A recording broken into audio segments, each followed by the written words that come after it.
You are listening to the 5 Acre Parables Podcast. Hello there, and welcome to 5 Acre Parables Podcast. I'm Andrew House, accompanied by Daniel Meinson. Hello. And we are going to talk today about misconceptions about homesteading. So these are things people think are correct that are not correct in actuality about homesteading, leading eventually to misconceptions about the church or being a Christian. And Daniel will explain that more when we get to that point. So I'm going to start us off with the first misconception, and that is that your homestead has to look like the Instagram model version of a homestead. I don't know if you do the same thing that I do, but I have a tendency to go online to YouTube. Back in the day, I would get on Instagram and I would look at all these beautiful, just drop dead gorgeous homesteads. And then I would look at my homestead and I would be ashamed that it wasn't everything that the people online had. And it took me years and years to realize that the people running the homesteads that I was looking at, every once in a while you would see this in a video, and I really started to pick up on it. They would be carrying around 3 cameras and complaining about the clouds in the sky ruining the filming light while they were doing chores. Their homestead was less of a homestead than it was a filming location, and everything they did, they had in mind content creation to post online to show other people. A real functioning homestead doesn't have to look like that. Have you run into that too, Well, Daniel? I'm going to push back a little bit on that. I think that is Push away. a awesome business model if that's what you want to do for a business.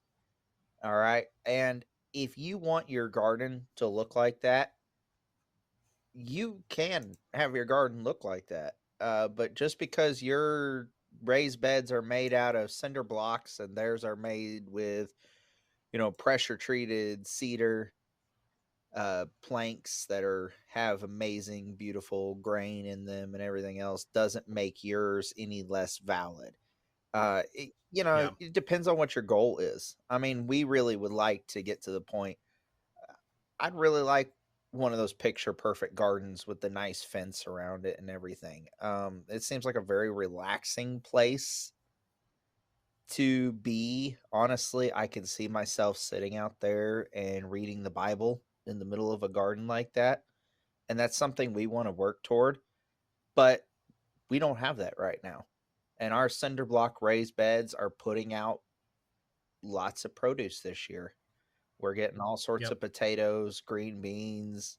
Our tomatoes aren't doing super hot, but we're getting a lot of good things out of our garden beds, and they're working. They're useful. Yep. And so it, with a lot of these misconceptions, it really just has to do with a matter of like, what are your goals and what are you looking for? But to be a functioning homestead, no, it does not need to look like that. Yeah.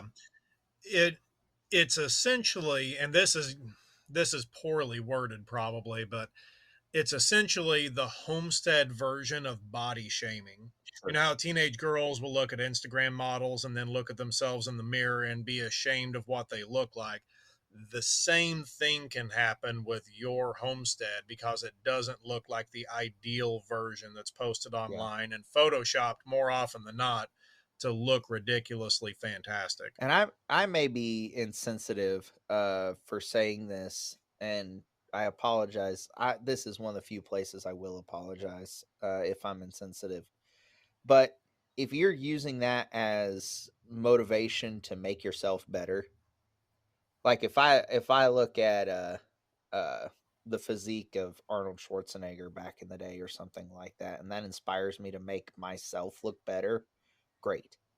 But if I look at that and go, well, I'll never have that, and I give up trying, that's where there's a problem.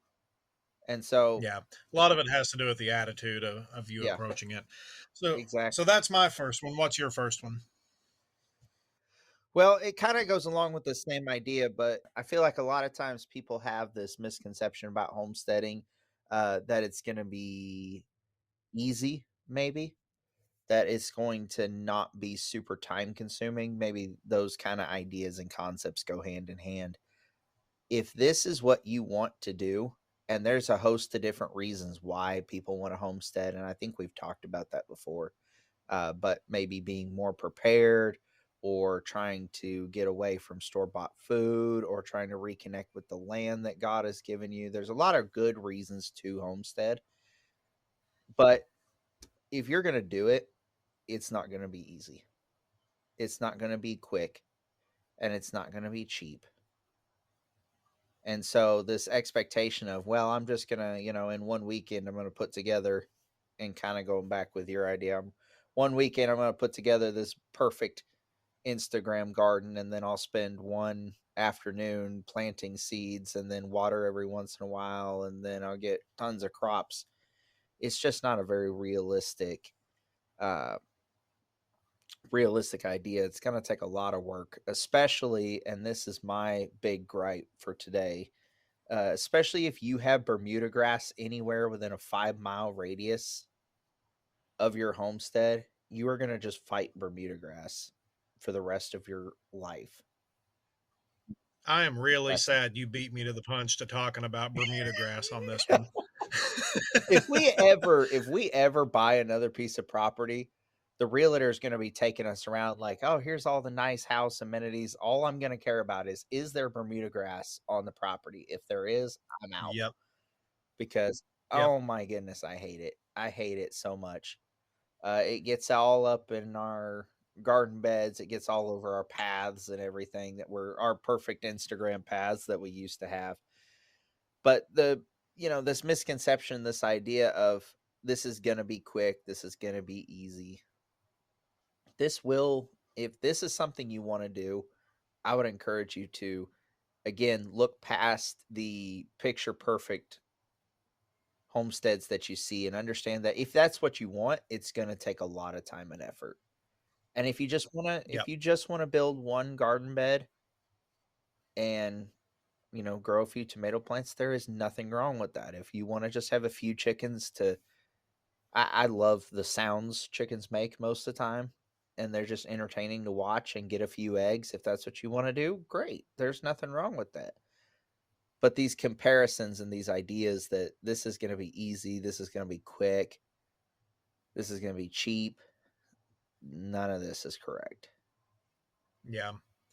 And if someone was trying to set something up, like my garden, for example, is set up where it's mulched heavy enough and it's set up with wide enough spacing that I can leave it for a week and do nothing but have the kids go out and pick whatever is ripe at the time and be okay for 2, even 3 weeks. Like it's gotten busy in the Mhm. last month, and that's all we've done is go out and pick.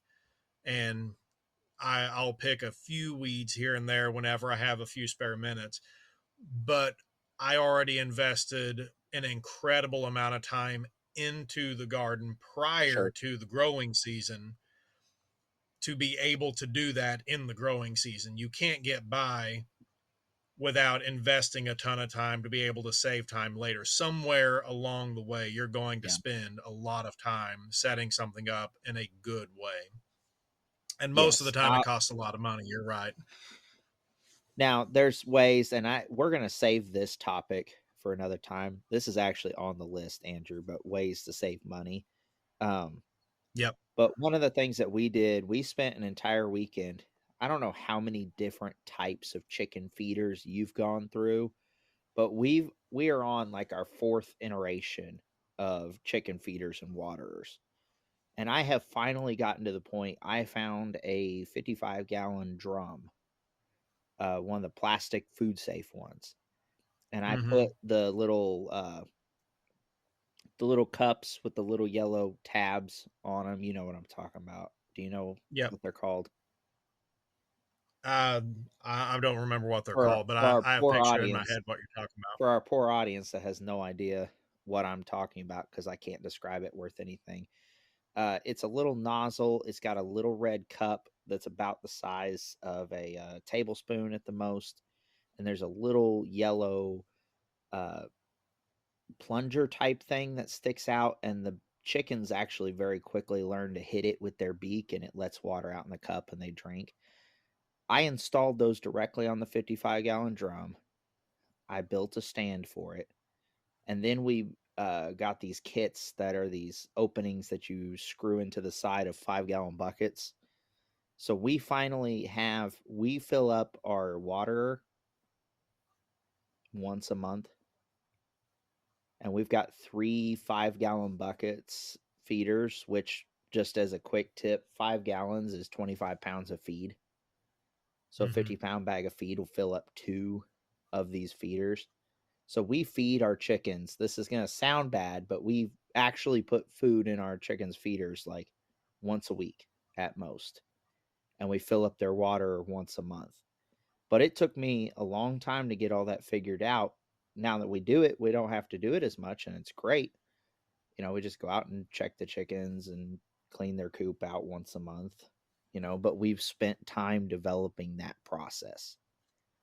That was Yeah. time well spent because now it's easy. And our favorite part about it is when we do leave, it makes it a lot easier for the people checking on our chickens and helping us out Yep. with that because they don't have to deal with food and water at all Yep. whatsoever. So it makes it easier for them, makes it easier for us. It's really good, but we spent time figuring that out.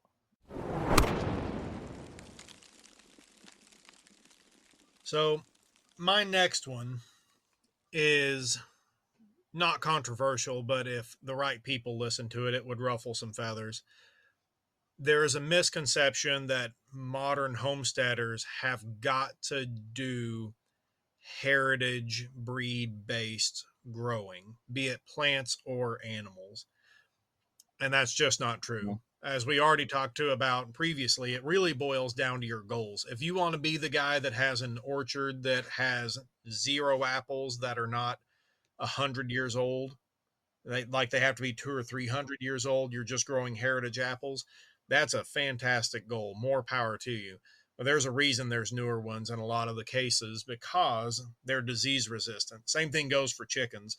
Remind our Um, audience real quick what you're talking about with heritage breeds and heritage seeds. so heritage breeds of plants and animals are just ones that have been around a long time.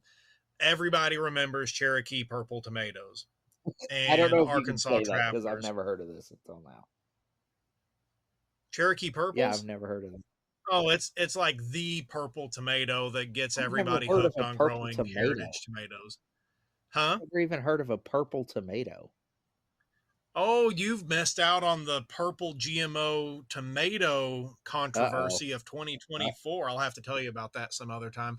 oh. So, these old breeds that have been around a long time, um, people are drawn to them for a lot of reasons. With plants, you can grow your own seeds out, and they're the same year after year after year, and they have a lot of name recognition. Brandywine tomatoes, mortgage lifter tomatoes, Berkshire hogs.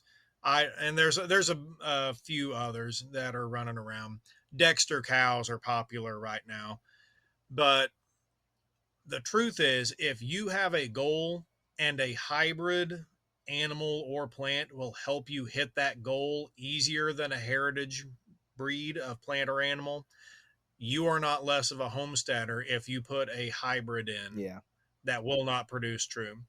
If you're growing meat chickens, there's a reason Cornish crosses are so popular because they have an incredible grow out Yeah, ratio. they You're not explode at bound to 8 to 10 weeks, really.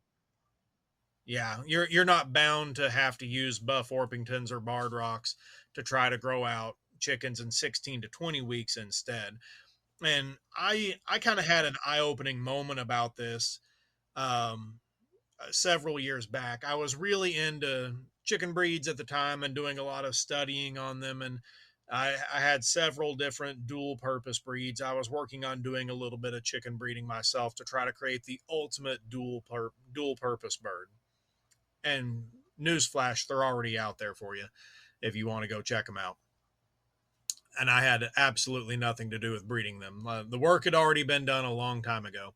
But I found an auction for a local homestead from like 110 years ago, just down the road from here.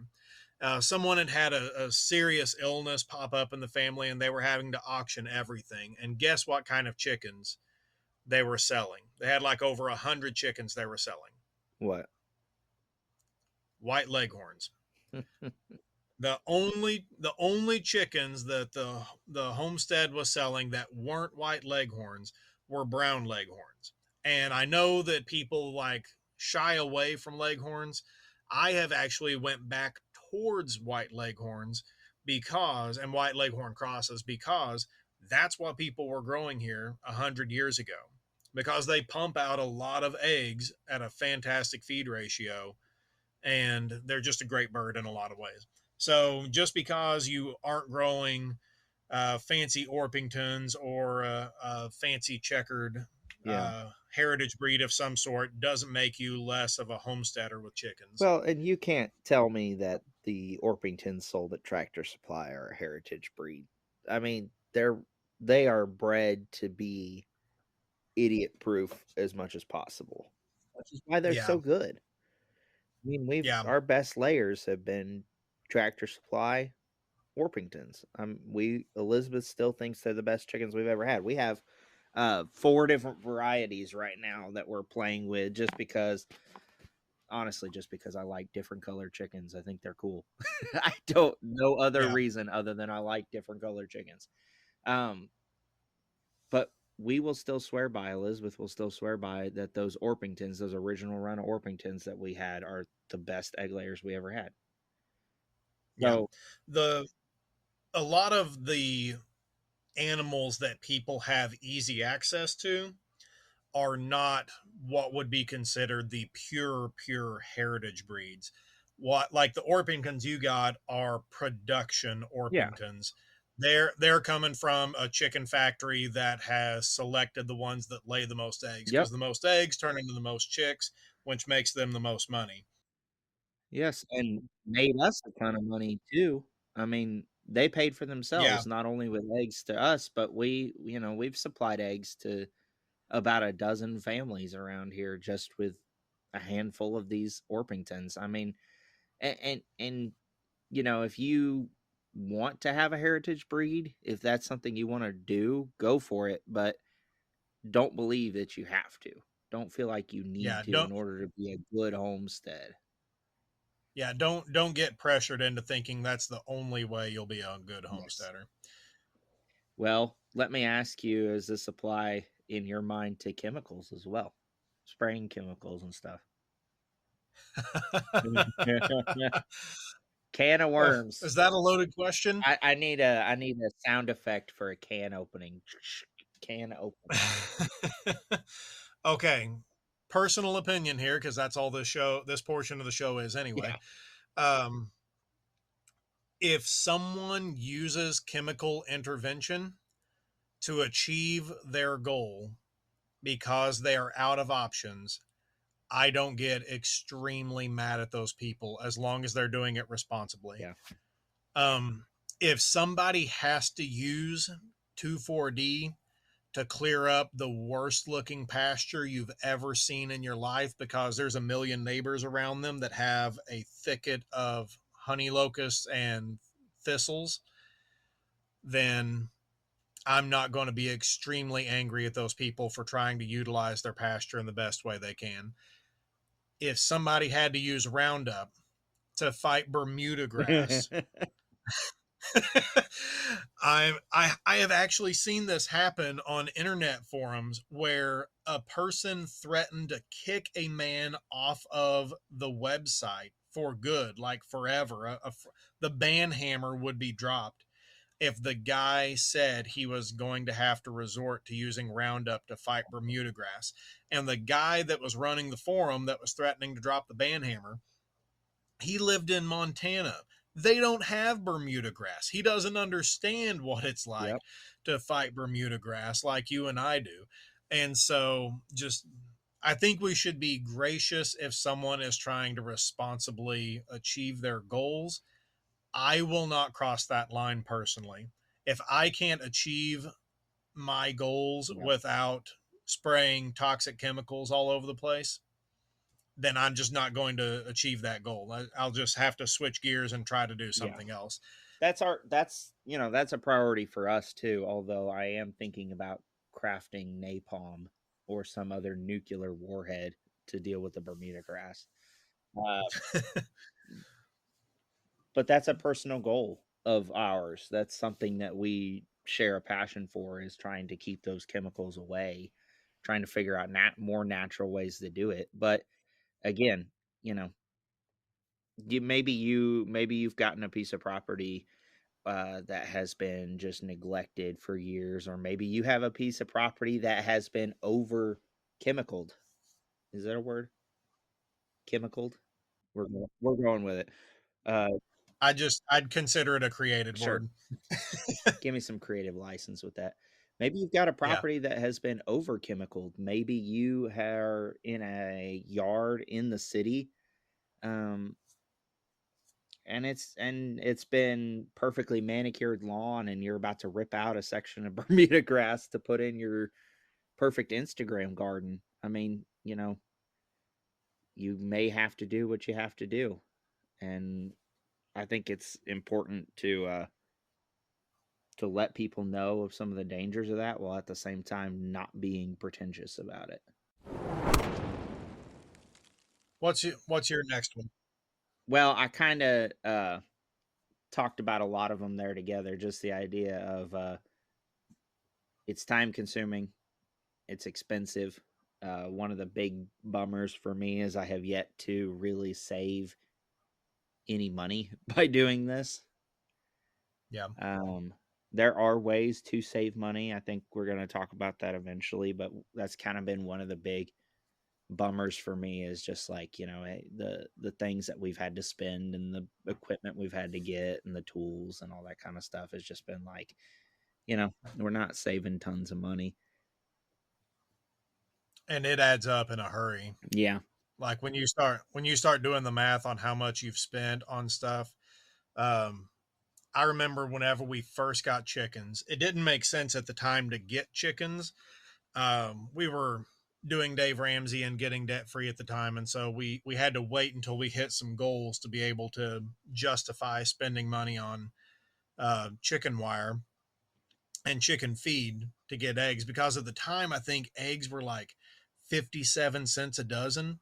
Yeah. And I mean, just super cheap at the time. And then whenever I went to build Fort Chicken Knox version 1, I think I spent $200 at the time on chicken wire. And I mean, it's been fantastic, but do you know how many eggs you can buy for $200? And that wasn't including the feed and the chicks Yep. and all the time we sank into that as well. I mean, the math does not add up. If you're doing it primarily to save money, you have got to keep that in mind from the get-go, and you're going to be doing a lot of time intensive Yeah. stuff. I think there are ways to. I keep saying we're going to talk about it. We're going to talk about it.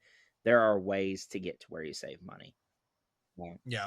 definitely, especially, and we'll couple it with this one by saying, especially if you cast off some of your misconceptions and lower some of your initial expectations, then you're going to save some money by doing that, by not immediately Yeah. going for Instagram garden.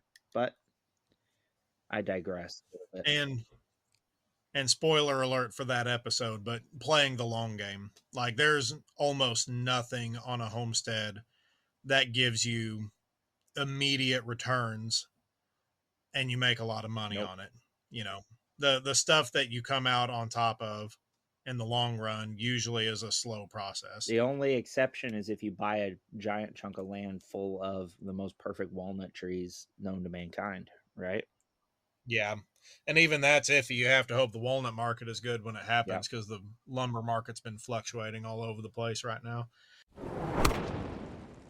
Oh, this goes kind of along with heritage breeds.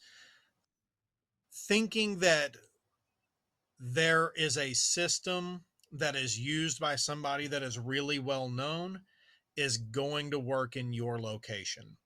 And this is where I wanted to talk about Bermuda grass, and you've already beat me to the punch about it. Like, how many times do you see a perfect no-till garden with deep mulch and it just looks fantastic, and you hear all about how great it is and how much moisture it holds, and how it improves the soil and the Yeah. microbiology in the soil, it keeps your soil alive. That's all fantastic, but you know what absolutely loves a deep mulch garden? Bugs. Bermuda Oh, yeah. grass. Bermuda grass absolutely loves it. Slugs. I have never had slugs like I had this year. It was horrendous early on in the season. I mean, I killed hundreds of those things. And so, just because somebody that has a big name in the homesteading movement uses a specific system doesn't Yeah. mean that system will work for you. You know the Joel Salatin chicken tractors, right? For Oh, his yeah. meat chickens. Yeah. So Yep. whenever people in Texas tried to use the Joel Salatin chicken tractors, they ended up calling them chicken ovens because they were killing their chickens from the heat radiating off of the metal on the Sure. cages. And so, again, do some trial and error, figure out what other people have used in your area in the Yeah. past to work, because just because a certain kind of plant, a certain system of planting, a certain kind of animal, a certain system of running animals works at a different place and is really well Yeah. known and it works great there, doesn't mean it works where you're at. Yeah, just as kind of a little bit of a sidebar here, I would just encourage anyone that set is trying to sell you a this is the perfect system to raise chickens. This is the perfect system to start a garden. This is perfect system to do this, that, the other. Anybody that does that, I immediately feel like is not at best they themselves are misinformed, and at worst they are trying to scam you. They're just trying to Yep. make money. Um, Somebody that's teaching you principles, because Joel Salatin chicken tractors, you don't have to have the exact plan to make it work. The principle of moving cage, moving around is a good principle that works in a lot Yep. of places, but not always. Andrew, Yeah. how much If you're flat trying to do area it how somewhere, many flat area do you have to run chicken tractors out at your property? I have the backyard at best and it's really Yeah. lumpy. Yeah, the bigger, just just to kind of put this in your mind, if you're thinking about doing chicken tractors, the flatter your ground is, the better it is, but the bigger chicken tractor you have, the wider the span is on the beams on the main structure. And if you have like a Yep. dip in the yard and this beam is stretched between there, there's going to be a giant hole that a cat can squeeze under or a chicken can squeeze out. And it, uh, even in our yard in Kansas, that is so flat comparatively. Um, I was moving our chicken tractor, and this is going to sound bad, but one of the chickens popped out the back. I ran over one of the chickens, but that's because it got stuck down in a tiny little gully and it had just enough room to pop under the back of the chicken tractor. So I was like losing chickens out the back as I was moving it just because it wasn't perfectly flat. I've always found it funny when we went to the Ozarks homesteading expo last year. There is a company that makes chicken tractors. And you absolutely, if you don't have the time to make one, go look at some of the commercial ones. They're phenomenal. But do you remember how big that one was that they brought, Andrew? Was it like I don't remember exactly how big, but it was it was huge, way it too was big. well, yeah, if you live in Kansas, and even then I would argue many places you couldn't do it. But they brought this thing to Missouri and it was easily 30-foot long by like 20-foot wide. Easily. I don't know who in Missouri has a yard like that. Good grief. I mean, Bring a smaller one. Bring a smaller kit and you'll get more people, I think, on board on that. So Yeah. just be willing to go at your own pace, pick something, be willing to learn at it, take the time at it, and you're going to succeed and you're going to be a winner whether you have something amazing to show on Instagram or not. Yeah. I had I had one more. I don't know if you have any more on this section, but there's a misconception that homesteading is easy. And you already talked about that, but I want to go back to that just for the point of saying you need to evaluate how willing you are to live this lifestyle before you sink a ton of money into it. And the reason I say that is Joel Salatin has done a lot of research in his area. You know, people are flocking out of cities and into the rural Yep. areas. The Springfield area population has jumped by like 15,000 people in the last 4 years from people moving in here.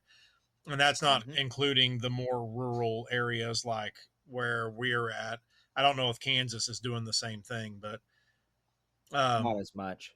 I've it, actually, real quick, I have seen like 5 people make reels here recently on like Instagram or Facebook, and they'll say top 5 places to homestead, and either number one or number two will be Missouri.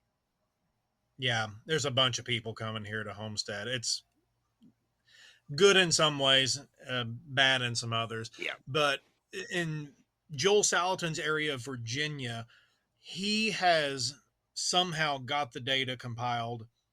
5 years is the average time that people spend on a homestead. Like the people that move to a location specifically to homestead, Yeah. they try to make a go of it. 5 years is all they last before they turn around and sell it. And there's a whole bunch of reasons for that, I'm sure, that are hard to qualify and put a finger on every single one of them. But before you go spending $1,000 on animals and hundreds of dollars in chicken wire and thousands of dollars in fencing for running livestock like sheep or cows and such, Yep. and getting dairy animals and all that, and getting good genetics and all that, make sure that you're going to actually make a go of it, because it's really disappointing to spend years and years of your life overwork yourself because you didn't set realistic Yep. goals and you're trying to keep up with the Joneses. You beat yourself to death and then you turn around and get rid of it all and just say, I'm not going to do it at all. And I would argue that for many people, and this is probably controversial too, but many people would be fine and helpful if they just moved a little bit out of town on 1 acre, had half a dozen chickens and a big garden, and that's it. If Yeah. you immediately like, we're going to sell everything we have and buy 50 acres of unclaimed wilderness out in Alaska or Wyoming, 50 miles from the nearest paved road, you're going to have a lot of fun with that. I don't even know that we could do that. You know, we'd like to try, right, Andrew? Some Yeah.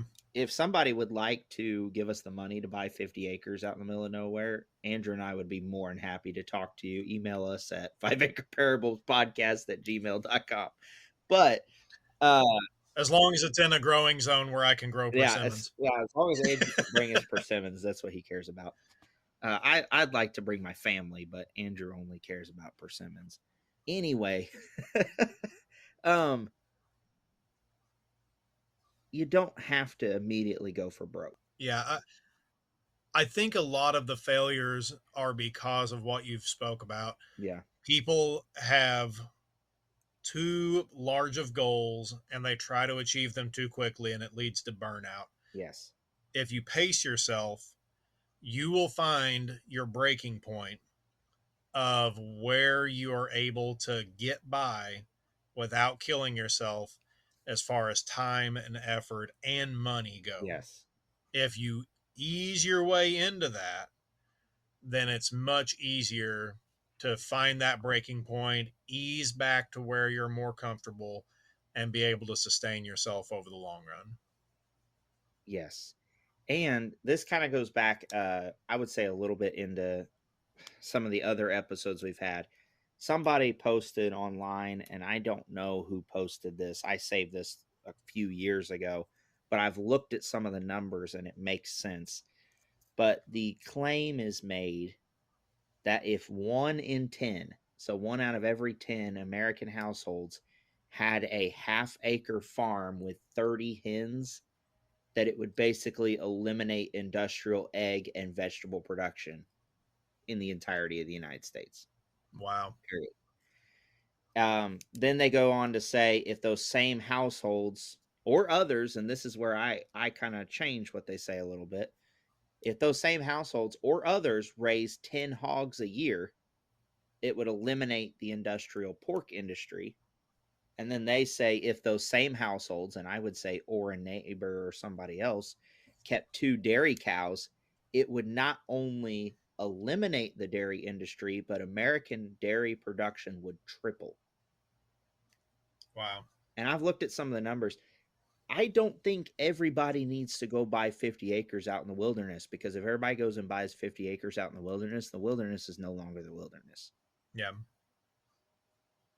If we go back to World War II and everybody's out there growing victory gardens, if we got back to a time period where that was happening more, everybody had a kitchen vegetable garden and everything, I think Yep. you would see overall health of our country go up, overall production of our country go up. And so rather than I'm going to go, and if that's what you want to do, and again, I'm saying this with the full intention of if I was ever able to get 20 wooded acres and carve out a piece of the wilderness, I absolutely would. So I am saying this tongue in cheek, but you don't have to have 20 pigs, 7 dairy cows, 32 chicken tractors running all in a circle at all times in order to do what I would consider your part. And I kind of say that sarcastically or, a little bit tongue in cheek there as well. And so if everybody just makes these little strides, that's all it's going to take. Yeah. And on a high note, on a good note, I think we're somewhat headed that direction. A lot of these failed homesteads are in part because someone was trying to achieve that goal of being more involved with their own food, with a Yeah. healthier lifestyle, of being a productive member of the food growing community in some way, even on their own level. They just try to do too much at once. Yep. And so if we could even out the two, what you're saying, ease into it where if you have a half dozen chickens or you're raising 1 or 2 hogs or you get one dairy cow, that would be easier to sustain over a long period of time. And then we have that continued production that helps everybody. Because who doesn't have a dairy cow and give milk away to friends and family? Anybody with a dairy cow, unless they have 10 kids, has milk coming out of their ears. Anybody that plants 3 zucchini plants are trying to throw zucchini at people in late July. Yep. That's one of the things I love about church with a Yep. bunch of people that are gardeners is just like into summer, beginning of fall, all of a sudden 17 boxes of tomatoes show up every Yep. service somehow, and people are just giving them away. Yep. Although I'm always concerned that the people are going to turn those tomatoes at me while I'm preaching, but so far we're good. Yeah, maybe you should wait until after the sermon to set them out. Yeah. So anyway, there's a lot of misconceptions. Just don't compare. Don't compare. Yep. Do you? We're going really long on this section comparatively, but one misconception that I really kind of want to address at the end of this is not every homesteader is like you. And that's one of the things that's good about it and one of the things that's kind of crazy about it. If you go to one of these homesteading expos, you are going to see, and I hope, as I say this, I hope you know I'm not trying to draw offense to any of these groups. I'm just saying this. You will see the hippie families in tie-dye, and you will see the Amish and Mennonite families in their, traditional garb, and you will see a guy and his wife and their one kid, who want to try to find out how to grow chickens in their suburban backyard. And you get all types of people. You'll get the crazy prepper people that have a bunker with 20,000 rounds of ammunition in it. You'll just have the average bearded weirdos like Andrew and I. There's this misconception that if you're a homesteader, you do this, you do this, you do this. There's actually a lot of different groups. I think some people have kind of had this misconception that all homesteaders are Republican conservatives. And some people have a misconception that all homesteaders are hippie Democrats. Yeah. And that's absolutely not the case. Homesteaders, people do this general idea of, I want to grow my own stuff for a whole lot of different reasons. And so you don't have to, I would encourage people, don't assume everybody's in it for the same reasons you are, but assume that there is a baseline connection there. Yeah. Even if they are the exact opposite of your political beliefs or your religious beliefs or whatever. Some people want to be homesteaders so that they can grow their own weed and smoke their own weed. I don't agree with that. Andrew doesn't agree with that. But there is this baseline understanding, we can, find a little bit of common ground with these people of, hey, you're wanting to grow your own stuff, so are we. And rather than try to distance yourself from those people, you can use it as an opportunity to make a connection. Misconceptions about the church. Here's my problem with this whole section. When you first suggested this topic a few months ago, Yeah. my whole problem with it is some of these misconceptions are based on truth. Yeah. Some of the ones I want to mention specifically are probably based on truth to some degree. And so if you've experienced any of these things, I'm sorry, but it also doesn't mean it represents all of us. For example, misconception about the church number 1, we believe we're the only ones going to heaven. I have heard people in the church basically say that before, but it was a tiny, ill-informed minority. It was not a majority where we believe we're the only ones going to heaven. That's not a good way to state that argument. That's not a good way to phrase that. That's not a good way to think about it. Rather than saying you have to come to our building and our congregation to be saved, we want to encourage people to look at what the scriptures say. Right? What do the scriptures say about what the church is supposed to be? What do the scriptures say about what a Christian is supposed to be? What do the scriptures say about what salvation is supposed to be? And if your congregation fits that, great. And if our congregation doesn't fit that, then we need to be doing something different, right? But we are, there's a lot of people who have this idea that we believe we're the only ones going to heaven. And I think that that's probably not the best way of stating it, but there's probably been said before. So when this comes up, it doesn't come up as often as it used to. I don't know if you've experienced that the way that I've experienced that. That's kind of a decades gone by thing that would get brought up. And if you hear that, most of the time you hear it from an older person that heard it back in the day in a denomination. But anytime that this gets brought up to me, my favorite place to go is to refer them, like you said, to the Bible and go to Matthew chapter 7 and verse 21.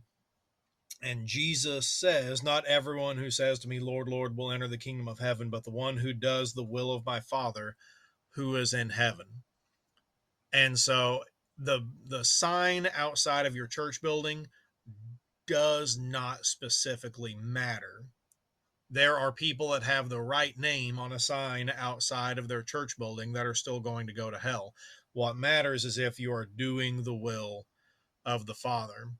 And so Yes. that conversation we can have. What is the will of the Father? And are you doing it? Am Yep. I doing it? And then we have the conversation about what the will of the Father is, and if the person that we are talking to or studying with or whatever the case may be, if they need to adjust what they're doing to fit the will of the Father. And it's kind of it's a productive way of bringing the Yeah. question back around to productivity. Well, and we want to, understand and acknowledge the fact that, we are not perfect, Yep. and we want, if we can see it in scripture, we want to change. If we can see in scripture that we're doing something wrong, we want to Yep. change. We want to be more in line with the scriptures. And I will say, Andrew, I will argue your point a little bit, and I think it just depends on your area and the people you interact with. But I've had it come up with older people as well, but I've also seen on the internet, I've seen a lot of people talk about, like, especially in connection with this idea of deconstruction. Have you heard this term before? Yeah. Where people they're encouraging you to basically throw away everything you know about the scriptures and start over from scratch, which I, at the core, it sounds catchy. It sounds good. Oh, hey, we're going to try to leave behind our worldly misconceptions. Well, what they're trying to do, in many people's opinion, and I think it can be shown by their own writings, what they're trying to do is they're trying to sever your ties to the church so that you can kind of be molded and changed by what they want to change you. Yeah. I'm going to chase a rabbit for just a second since you brought up deconstruction. Deconstruction done properly is a fantastic thing because it's the same spirit that essentially led the American Restoration movement with all of the people we associate with the Restoration movement. Yes and no. The concept may be, but the specific people that are pushing the phrase deconstruction, it would be like, to put it in other terms, it would be like, I agree that we should have less pollution in our planet. I don't want to dump toxic chemicals in a river or whatever, but that doesn't immediately put me in line with PETA and all those people. Does that make sense? Yeah. The The specific people behind the deconstruction movement are specifically doing it to try to sever your ties to the church. And so I want to be careful. I'm not familiar with the people that are essentially pushing it. I've Yeah, just seen it on individual levels a little bit here and sure, there, and usually not in the church. Usually it's in a sure. denomination. Now, I understand what you're saying, though, because the idea of casting away earthly traditions is definitely in line with what the restoration is, but the actual phrase deconstruction and the actual movement of deconstruction, the another way of putting it, the name Church of God is technically a correct Yeah. name, but we're not going to be going to the Church of God because they do things that are not. So we got to be careful about the name. So I'm not going to sign off on deconstruction. I'm going to encourage people, and this is where I'm going to let you. Sorry, I interrupted. This is where I'm going to let you take back over. I'm going to encourage people to take this concept, but stay away from the people encouraging you to deconstruct. Yeah, the problem I have seen with the people that have went through deconstruction is that they say that's what they're doing, but then they turn around and pick up a different set of men's traditions and use that to shape their worldview. And most of the time that I have seen it, and again, I haven't seen this happen in the church specifically, usually it's in a denomination, they will rip down everything and then pick and choose what they find the most appealing rather than what is Yes. actually true. And also, they will usually use a Calvinist commentator to build themselves up into a reform position based off of Calvinism, is what usually ends up happening from what I've seen. So Yes. the theory in principle is a good idea, but the actual application of it, I don't think I've Yes. ever seen anyone in the modern day properly do it. And also, if there are people in the church that are doing it, And there are actually quite a bit, if there are unfortunately. people in the church doing it, and you're saying there are people in the church doing it, there are some things we don't have to tear down. Jesus Yeah. Christ and the gospel, his death, burial, and resurrection for our sins. We don't have to tear that down, right? There's no need to No. tear that down and build it back up. There are certain things that don't need to be torn all the way back down. Yeah. And there also is a reason for a lot of the positions that people have taken through the years. And I think everything should be on the board for criticism and evaluation. Yes. But again, doing that with the proper mindset and holding ourselves to Yes. the proper standard of God's word is what we have to do. And you got to be super careful about doing it if somebody is even thinking about doing it. I would encourage you, if you are being guided by somebody who is helping you through scripture, question whether Jesus is the Son of God or not. Question whether the Bible is his word, because you are going to, as you study, if you study with an open heart, you're going to find out, yes, Jesus is the Son of God. Yes, the Bible is his word. There is so much evidence, so many truths contained in those studies that you will find your faith growing. But the purpose of this deconstruction specifically has been to tear down all traditions, and we're going to put back in its place a loving Jesus that doesn't ever condemn sin. Put the hippie Jesus in. Yes, put the liberal Jesus that allows all the illegal immigrants to cross the border anytime they want, and encourages people to do whatever makes them happy. Yeah. That's the Jesus that they want to put back in the place of what is true. You have a kind, loving Jesus, but you have a Jesus that is consistent on sin, and that's the part they don't like. Yeah. And anytime you're questioning God, you're scrutinizing a certain belief or a certain position you hold, it almost always, if not always, boils down to what your heart is like. If you have a Yes. humble, God seeking heart that cares about the truth and the standard of God's will, then you are going to be guided by God's word into the truth. But if you want to just Yeah. put your own Jesus in place to fulfill your own positions that you already hold, then you're going to be able to do that too. I mean, you're going to justify it in some way, regardless of what the Bible actually says and what God's will is. A lot of people want to use it as an opportunity to distance themselves from the stifling traditions that they've grown up with. Yeah. And some of the traditions are not great, and some of them are there for very good reasons. In fact, I would say even a majority of them are there for very good reasons. So before you deconstruct and throw in the trash, I would encourage you to look at the historical reasons why some of these traditions are there, some of the reasons why they're put in place, even if there is not necessarily book, chapter, and verse on some of these things. Yeah. Many times there are reasons that the church has tried to hold on to certain things Yeah. that go along with principles given in scripture, even if they are not specifically addressed in scripture. Yeah. When I worked at the hospital, I was always trying to upgrade policies, come up with ways that would make us more efficient, make our work easier, and better, achieve our goals better.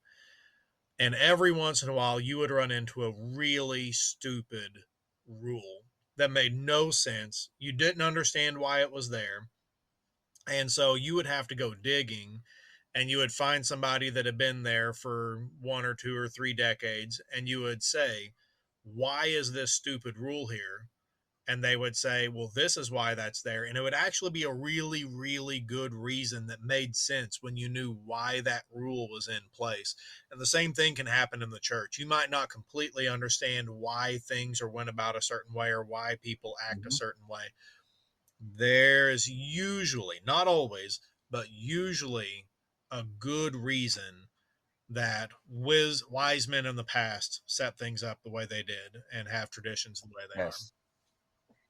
See, I think kind of the difference we're hitting around, if I could summarize it and we can move on after this, if at all possible.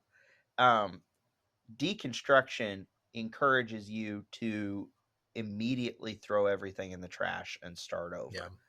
What we are encouraging you to do is question everything without immediately throwing it away. And if there is no good reason for it, throw it away. If there is a good reason for it, hold to it. Yeah. Don't just start by burning it down and then building from scratch. Yeah, take the Habakkuk road of questioning things. When you read Habakkuk, you see Habakkuk questioning God. How could you Yes. allow this to happen? I don't understand how you could allow this to happen or why things are happening the way they are. And when God answers him, he shuts his mouth and he goes, you are above me. That's heavily paraphrased, but you are Yeah. above me and you are doing things I didn't even know about. I understand more now, and I was wrong earlier. And so take the Habakkuk road of respectfully questioning things. Yeah. Don't just automatically set all your beliefs on fire. Yep. My first misconception is that Christians are automatically judgy and holier than thou. Miss Martha better than you, so to speak, to quote Ray Stevens. And while unfortunately, I think you kind of set this up with the wording whenever we headed into this, Yes. unfortunately, you will run across people like that. Yes, you will. But a mature Christian is not going to be that way. And I was thinking of Luke 7 with the Simon the Pharisee when Jesus is in Simon the Pharisee's house, and this sinful harlot of a woman is crying and washing Jesus's feet with her tears and hair and anointing his feet with oil. And Simon, Yep. who was a jerk and didn't treat Jesus with respect when he came into the house, is looking down his nose at that woman. Simon was a religious man, a religious Jew, and looking down her nose at her. He was being the super judgy person that everybody associates with Christianity today. And Jesus corrected that in Simon. I don't know if Simon received the teaching or not in the end of it, but Jesus Yep. corrected that. If we truly understand what Jesus has done for us, we are able to hold the line on truth and sin and righteousness while also being humble and appreciating how big a debt God has forgiven us of. It is hard because I believe that there are probably a lot of immature Christians that have contributed to this problem. But I would just, it all comes down to personal experience. That's the problem with some of these things. It all comes down with personal experience and generalizations. But I can say with confidence that the majority of Christians that I've ever interacted with are not these Yeah. ways that we're talking about. Now, if and that's the thing, it's so hard, to I want to acknowledge that there are people that have had bad run-ins with the church, but I would also say that there's a lot of people who only want to see the bad in church. And so they remember that one person growing up who was a jerk and they forget the 30 people who were kind to them, Yeah. which that's human nature, right? Yeah. Do you remember all 30 people who passed you on the way home that passed you in their cars in a safe manner, or do you remember that one crazy dude? that passed you and was going way too fast or did something you didn't like. Yeah. You know, I think that you're gonna remember this for them. I think there was a study once that showed that it takes 9 positive interactions to make up for 1 negative interaction. So you're absolutely right. That's Yeah. what sticks in people's heads, unfortunately. And again, there are people that act this way, even though they shouldn't. But that's not the gold standard, the ideal of Christianity that we are called to live by. And so just because someone is being an imperfect Christian doesn't mean that all Christians get lumped into that same group. And this kind of goes along with what we're saying, but you've got two camps, I think.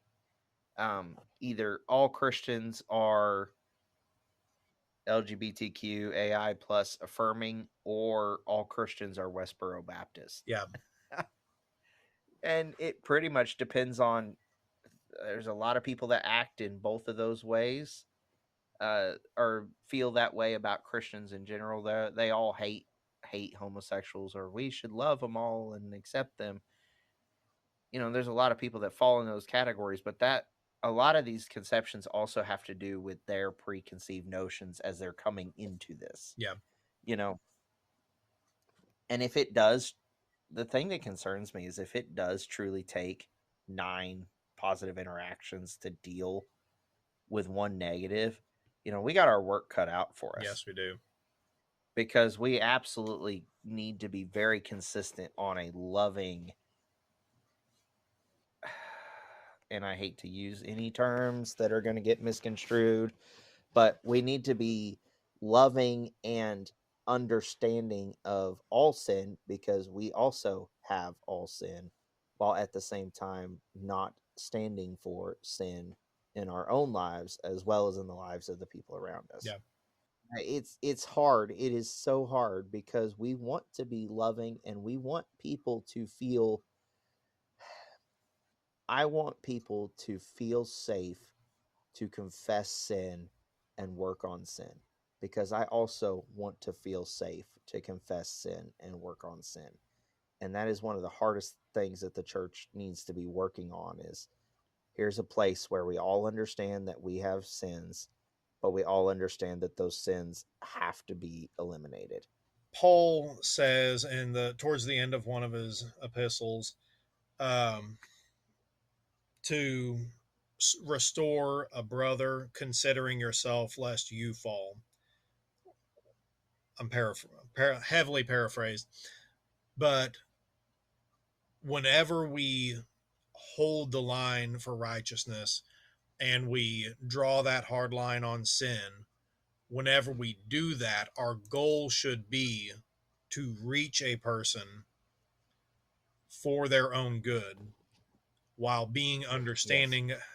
I can't find a better word than understanding that we have also sinned and keeping ourselves humble by doing so, while drawing that line on righteousness and the need to repent of sin.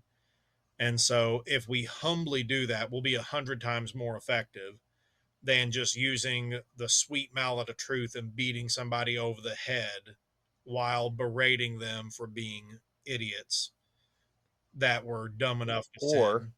On the other end, or on the other end, it's okay, you don't need to change, God made you the way you are, whatever. Yes.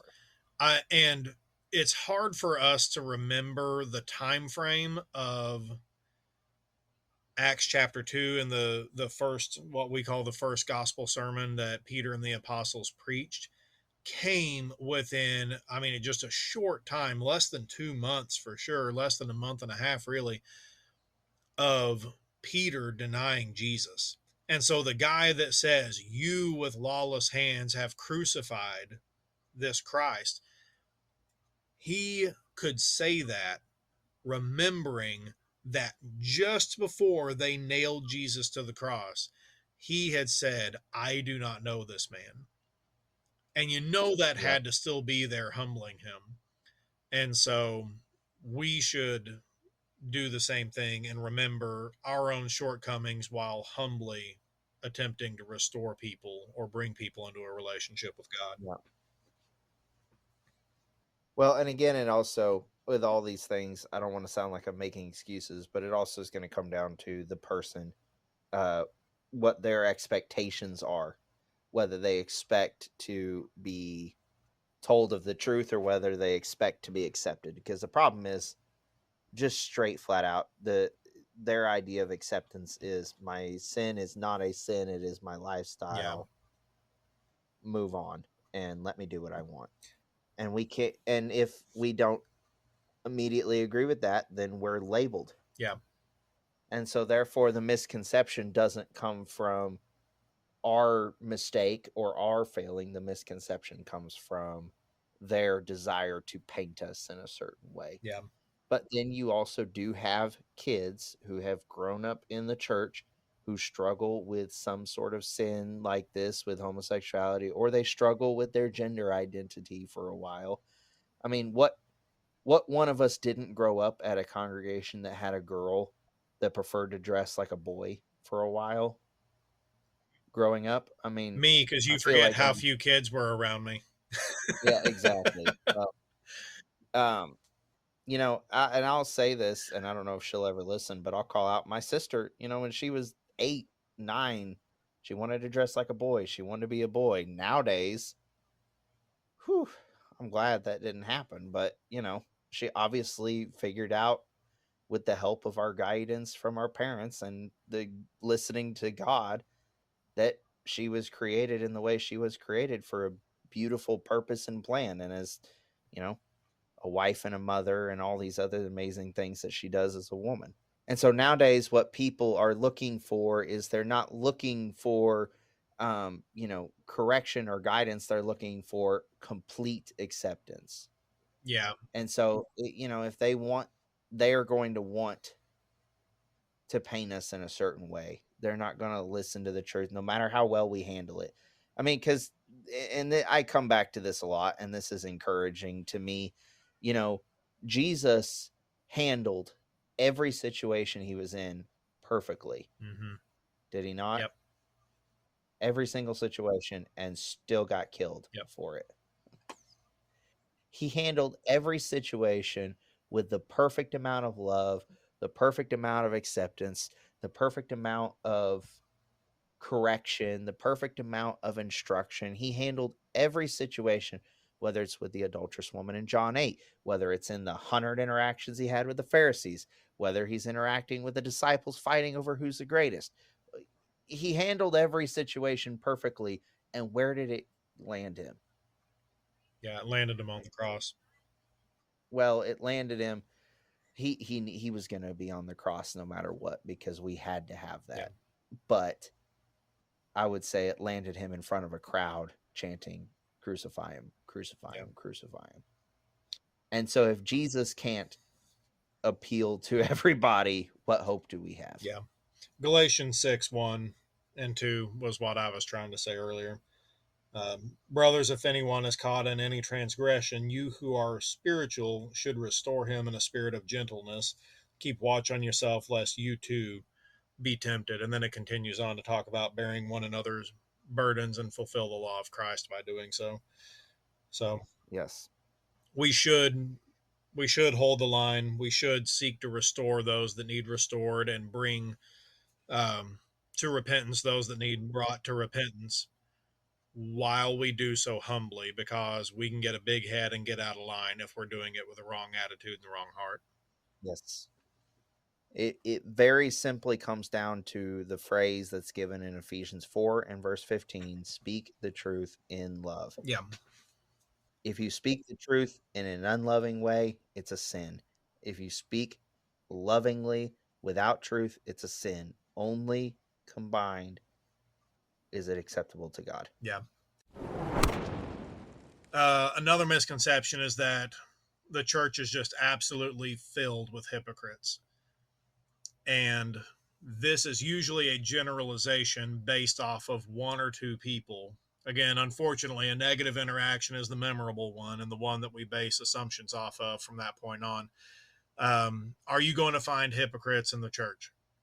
if you look long enough, absolutely you will find a hypocrite in the church. You might even find several of them or a whole congregation full of hypocrites. It's possible, but that Mhm. doesn't mean that everyone in the church is a hypocrite. Really, if you think about like the qualifications of elders, one of the qualifications is to be blameless.